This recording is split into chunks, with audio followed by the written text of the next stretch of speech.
संगत जी, मेरी 2 साल की बेटी है जो कि अभी बहुत छोटी है। मेरे पति अपने ऑफिस गए हुए थे और मैं घर पे अकेली थी। साथ ही मेरी सासू माँ है जो कि बहुत ओल्ड एज है, वो चल फिर नहीं सकते।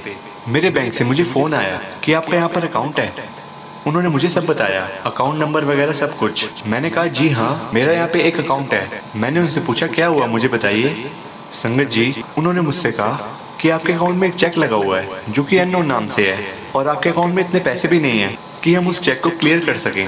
या तो आप पैसे जमा करवा जाओ या फिर हम उसको होल्ड पे रख देते हैं। संगत जी, मैंने सोचा मैंने तो कोई ऐसा किसी को चेक भी नहीं दिया, तो ये चेक किसका लग गया। बैंक वालों ने मुझे अमाउंट भी बताया। संगत जी, उन्होंने कहा ये 82,000 का चेक है। मैं हैरान हो गई, इतने पैसे तो मेरे अकाउंट में कभी हुए नहीं। मैंने तो ऐसा चेक किसी को नहीं दिया था। मेरे मन में अजीब अजीब सवाल आने लगे कि मेरे साथ कोई धोखाधड़ी तो नहीं हो गई। संगत जी, हम सभी न्यूज़ में देखते आ रहे हैं कि आजकल बैंक अकाउंट से अपने आप पैसे निकल जाते हैं और कस्टमर को पता भी नहीं लगता। क्या मैं उसी चीज़ का शिकार तो नहीं हो गई। मैं बहुत डर गई थी और मेरे पति भी घर पे नहीं थे, तो मैं जाती कैसे। और जो मेरी लड़की है 2 साल की, वो उस टाइम सो रही थी और वो उठने के बाद बहुत रोती है, जिसको सिर्फ मैं ही संभाल सकती हूँ। और इसी के साथ मेरे घर वालों ने मुझे मना किया हुआ है कि बच्ची को कहीं बाहर लेके नहीं जाना। उसके बाद मैंने अपने पति को फ़ोन किया, उनका फ़ोन मिल ही नहीं रहा था, शायद वो बिजी होंगे।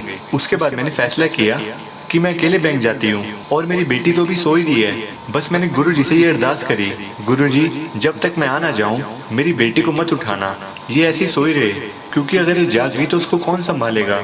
मेरी सासू माँ तो अलग रूम में है, वो यहाँ पे आ भी नहीं सकती, तो कौन देखेगा इसको। प्लीज़ आप इसका ख्याल रखना गुरुजी। मैं डरी डरी बैंक में चली गई। संगत जी, मेरे घर के पास ही मेरा बैंक है, 5 मिनट का रास्ता होगा। वहाँ जाते जाते भी मेरे दिमाग में एक ही चीज़ थी, मेरी बेटी कहीं उठ ना जाए। मैं जल्दी गई। वहाँ जाके मैंने बैंक मैनेजर से पूछा कि ऐसी क्या बात हो गई है, और साथ ही साथ मैंने वो चेक भी देखा जो मेरे अकाउंट में आया हुआ था। संगत जी, वो अननोन चेक था, पता नहीं कैसे किसी के पास आ गया और मैंने उसको स्टॉप करा दिया। मुझे इतनी टेंशन जो चेक मेरे अकाउंट में आया हुआ है उसकी नहीं थी, जितनी टेंशन मुझे अपनी बेटी की थी जो कि घर में आराम से सो रही थी। बस मेरे मन के अंदर गुरुजी का मंत्र जाप ही चल रहा था। मुझे बैंक वाले भी कहने लगे कि क्या हो गया मैम, आप इतना डर क्यों गए हो, ये चेक तो हम स्टॉप कर देते हैं, कोई ऐसी बात नहीं है, आपके पैसे बिल्कुल सेफ हैं। आगे से कोई भी चेक आएगा उसको क्लियर करने से पहले हम आपको फ़ोन करेंगे। मैंने उनको थैंक्स कहा और अपने घर आ गई।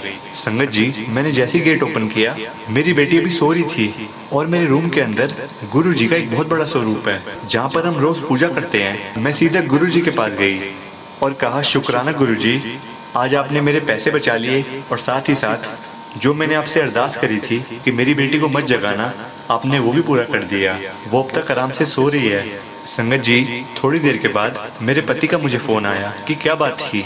मैंने उनको सब कुछ बता दिया। उन्होंने कहा ऐसी कोई बात नहीं है, गलती से कभी कभी चेक आ जाते हैं। और उसके थोड़ी देर के बाद मेरी बेटी जाग गई।